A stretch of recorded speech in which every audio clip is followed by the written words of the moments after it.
more feet. Today we are working on this guy, which is a ruffler foot. So trying to figure out what to do with this guy and how to use it, how to attach it, all that kind of thing, was a little bit more challenging than I had thought it was going to be. You know, I started out here. So I've been compiling information on the treadle machine, and I needed one place to put all of it, and this ended up being it. So, you know, I've got a page talking about the provenance. I found a printable user manual, and I also have this.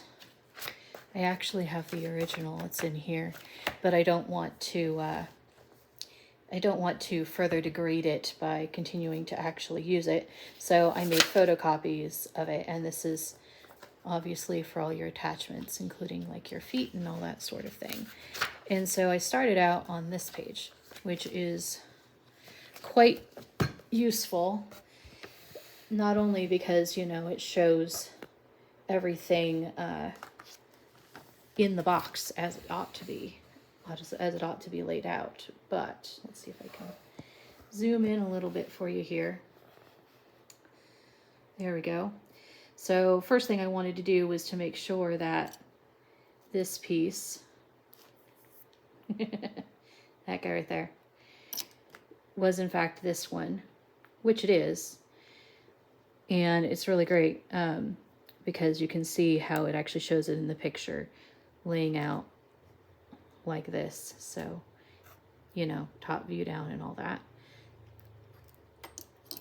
And so this piece is listed right here where it says part number, let's see, 26156 ruffler. But then a mystery appeared. You see these little ditto dots? So this line right underneath it, 25603, should be read 25603 ruffler shearing plate.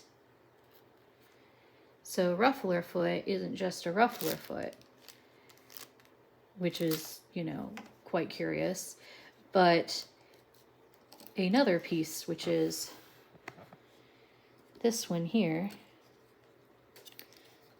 It's kind of stuck in there a little bit. Let's see if I can get them out. Come on. You can do it. All right, there we go. So this crazy looking thing is the shearing plate. So in the diagram, right, he's actually right here underneath. Do you see that little curve there? It's laid out this way. It's laid out this way, and it's, you know, underneath your foot. So the foot is sitting on top of it like that in the diagram. But what is this? Shearing plate. And just in case you can't see it very well or decide to want to Google this yourself, shearing spelled S-H-I-R-R-I-N-G, ruffler shearing plate. So these two part numbers, 26156 and 25603, both go together. Yeah. But what does this do? What is it for? What is shearing anyway? So, you know, I went into the Google and the YouTubes and to see what all I could find about it. And at the end of the day, I finally answered the question of what shearing is. Shearing is pleating along, like, not just the edge of a material to create pleats or ruffles, but it's actually like along the entire plane of a piece of fabric. Like you could go through the middle of a pattern piece and this piece will do its pleating action and just, you know, create a ruffle or a pleat in the middle of a piece of fabric. So I have tried to decide whether or not I'm just going to demo this as a ruffling foot today in this video, or whether I'm going to demonstrate shearing. So after some fiddling about, I have decided that I'm going to talk about shearing first, and I'm going to get that out of the way because I'm not going to actually demonstrate it. So the first thing is you can see this blue colored blue steel nut right here, nut, screw, whatever, screw, I think, that goes in right here. And you can see that this piece, which would actually wrap around the side and underneath your fabric, this piece would actually detach. And that way this ruffler foot could be used across even just a wide, the middle of a wide piece of fabric. This piece actually goes on the machine to guide underneath the fabric. So is what I'm going to do is I'm going to go over to the machine and show you where this goes and start working on hooking up the actual ruffler foot too. So, but I'm going to explain shearing first to get it out of the way. So, be back with you in just a minute. Okay, so promise to talk about shearing first. So the first thing I'm going to talk about when it comes to shearing is this here, so shearing plate. So it took me a while to figure this out, especially since, I was Googling around and looking through YouTube, and while I found information on what modern shearing is, which uses a fairly normal looking foot, not, big old monstrosity like this guy, but uses a rather normal looking foot and apparently like elastic in the bobbin, and that is clearly not what happens on a machine like this. So trying to figure out what this does took some fiddling and, screwing around on my part.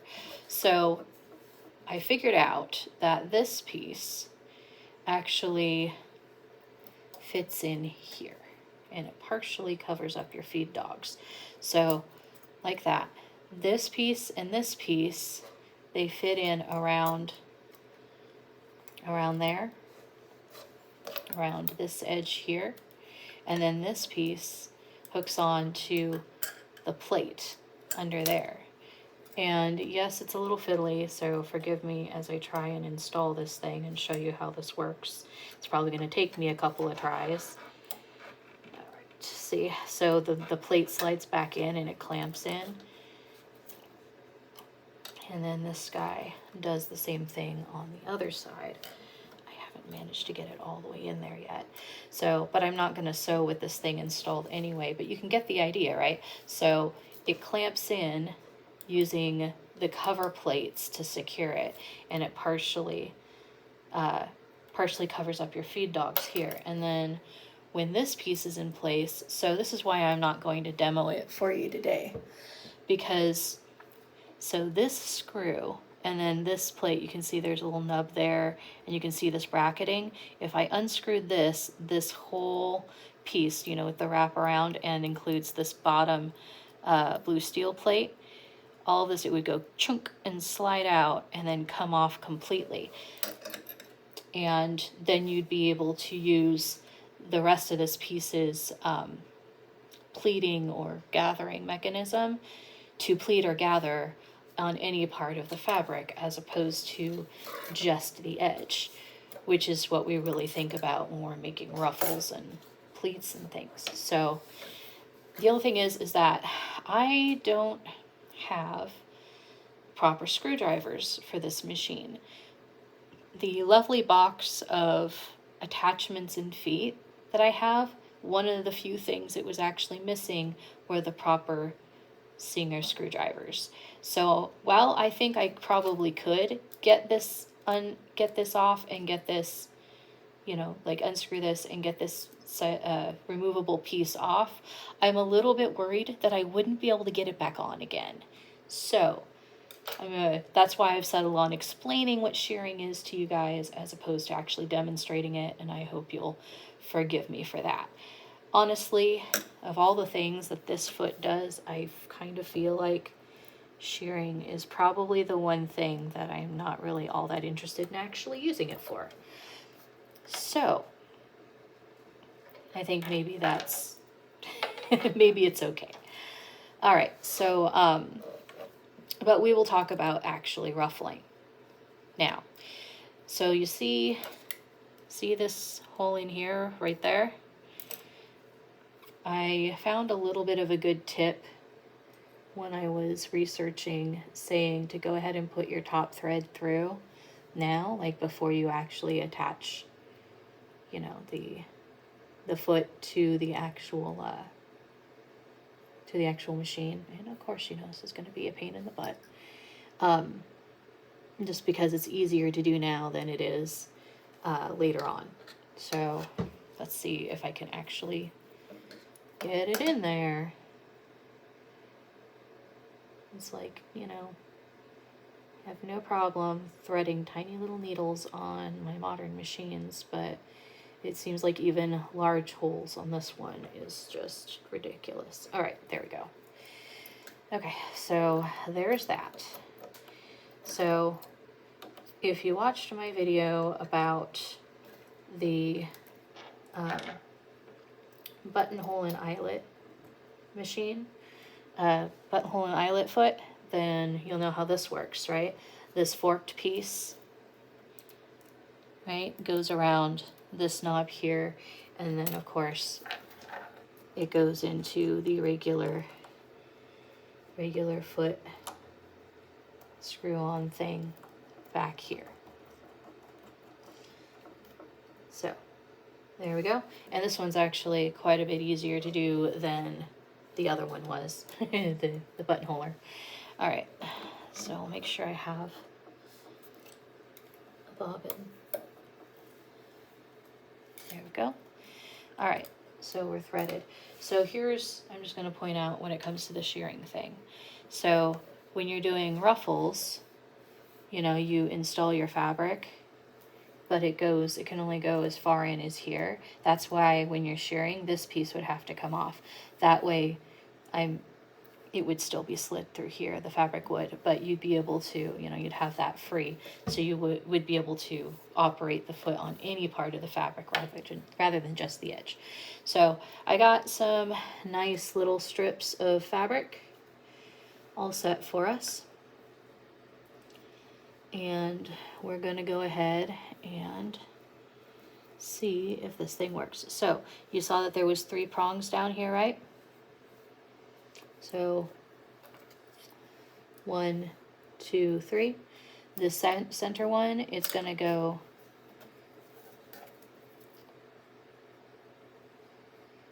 let's see. I believe it needs to go like that.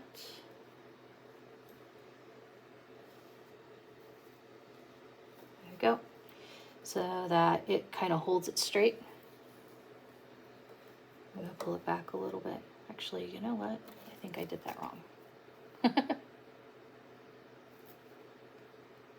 Because it needs to go.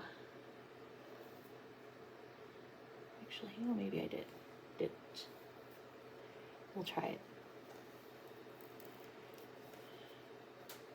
Okay. Let's see if that does it. So I'm going to go ahead and lower it. And we're going to sew and see what we get. So here's the thing. This is a fairly simple ruffler. It does not have a choice of like how many ruffles you get per stitch. Like some of them are like, it'll do 1 ruffle per 6 stitches, and it has an option for like 1 ruffle per 12 stitches and 1 ruffle per every stitch and stuff like that. This does not have that option. What it does have is this little roller right here. That regulates the depth of your pleat. So you can have it pleat push under a lot of fabric or just a little fabric. I think I have it set right now for just making small pleats because this will pleat at every stitch. So we're going to go ahead and give this a try and see how badly I've messed up.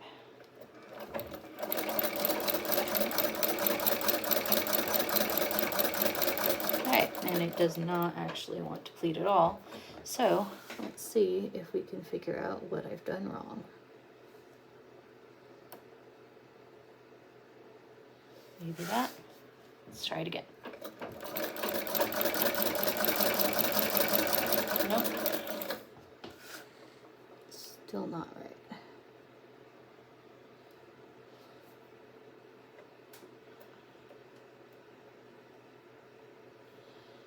What's interesting is that it was working fine when I used it without being on the machine.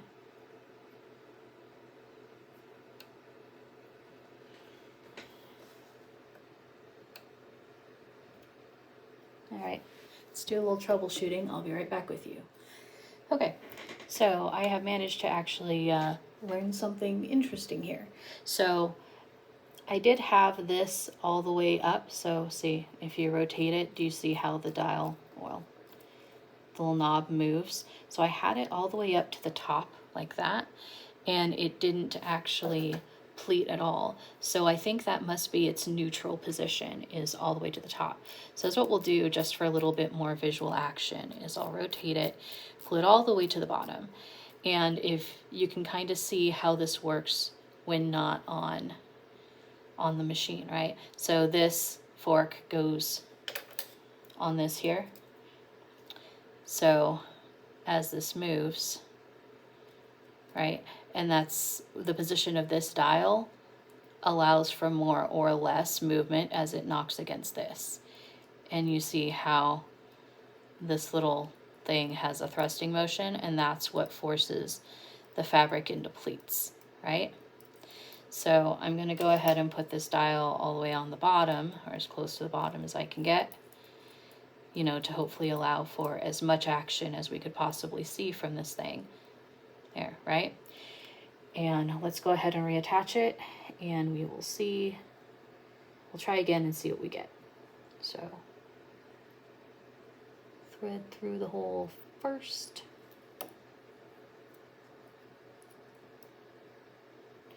Do be careful with this thing. These are sharp. It's got, like, you know, little shark teeth under there that I imagine if you scratch or something against your fingers or what have you, it would probably hurt a lot, and you'd probably need a tetanus shot because it's metal and it's old, and I don't think anybody really wants to go through any of that. I mean, I certainly don't. So, you know, if you're doing this at home, please be careful on all accounts, you know. I mean, the information on, you know, like they didn't have occupational health and safety and stuff like that back in Victorian times when these machines were made. So while I don't think they necessarily really wanted you to hurt yourself, I mean, they didn't really do a whole lot to prevent it either. Okay, there. Let's try it from here, and we'll see what we get this time, shall we? I'll just remind you that I'm doing this for the first time. So, learning experience for everybody, right? Here we go.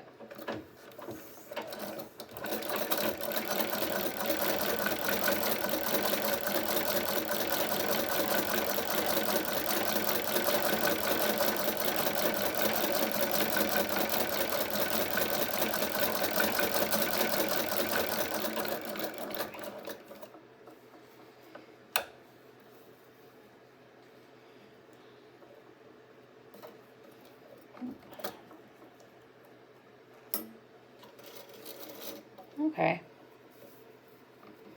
Well, that's interesting, right? So it kind of works. You can see where it was, you know, attempting to thrust the fabric underneath. And it's not perfect. Well, that's certainly interesting. You know, just for funsies, let's, I wonder if I maybe am threading it wrong. Or not threading it wrong per se, but positioning the fabric incorrectly. Come on, needle. Let's try it through here. And let's see if that makes any difference.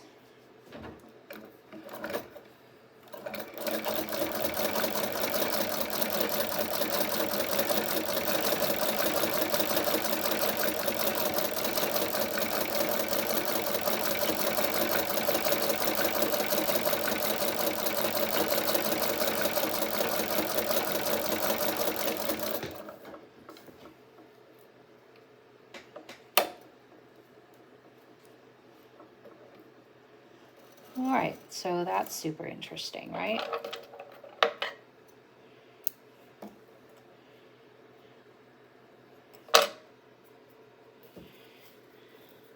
That's a whole lot more interesting. So it was, all right, that's a whole lot more interesting, right? Than the first attempt where you got this. So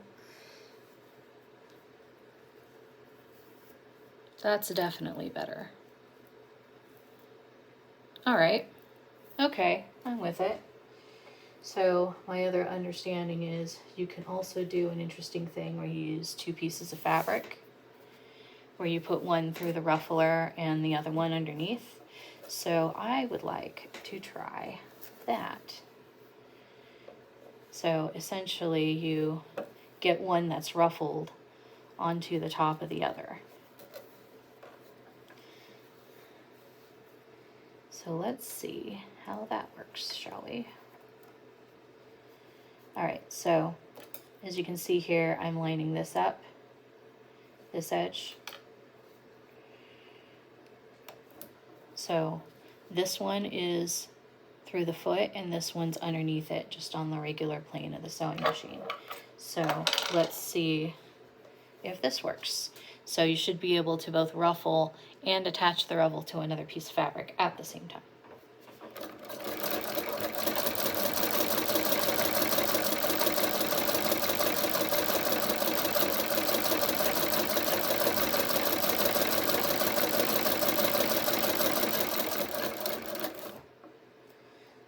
All right, let's see what we got.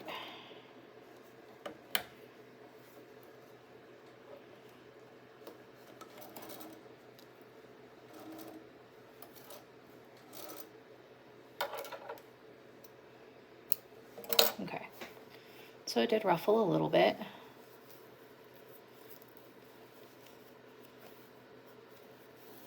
You know, it's okay. A little troubleshooting perhaps, do a little bit better.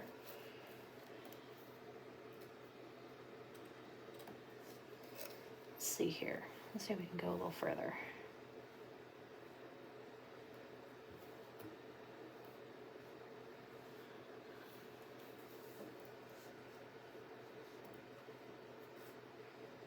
Let's see what we get.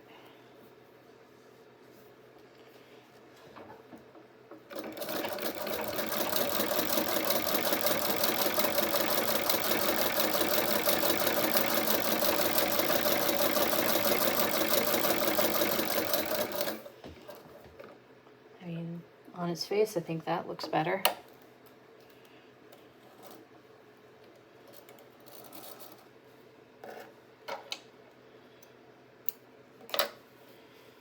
Yeah, doesn't that look better? And so then on the other side, you do have both pieces together. Okay.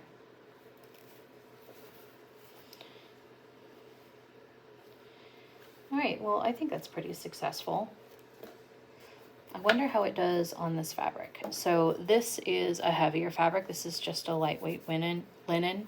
This one is like, it's like a cotton linen mix or something like that. It's definitely heavier than the lightweight linen.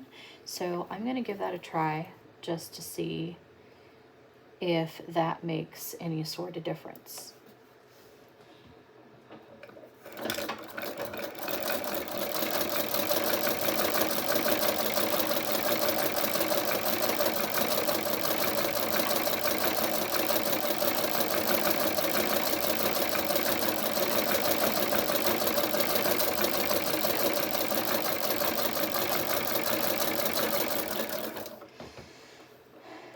Another thing I'm also noting is that the less I attempt to control what it's doing, the better it seems to ruffle up.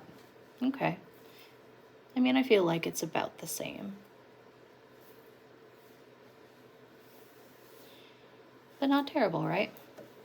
I mean, if you wanted, you could even, say, do a pass and make a ruffle, and then, you know, go through and do some more ruffle, like if you wanted, right? Like you could put it through through the machine a couple of times to get it to ruffle more, I suppose.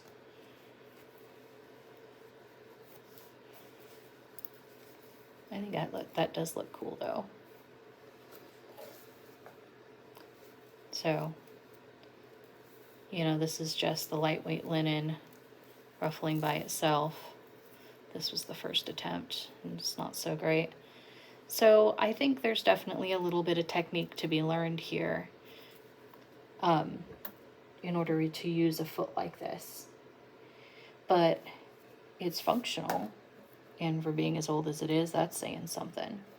Yeah, we'll keep working with it, and I will probably use this in the future for projects, and yeah, so there we go. Ta-da! Ruffler Foot. Very old one, not the new one. I hope you've enjoyed, and we'll see you next time. Cheers.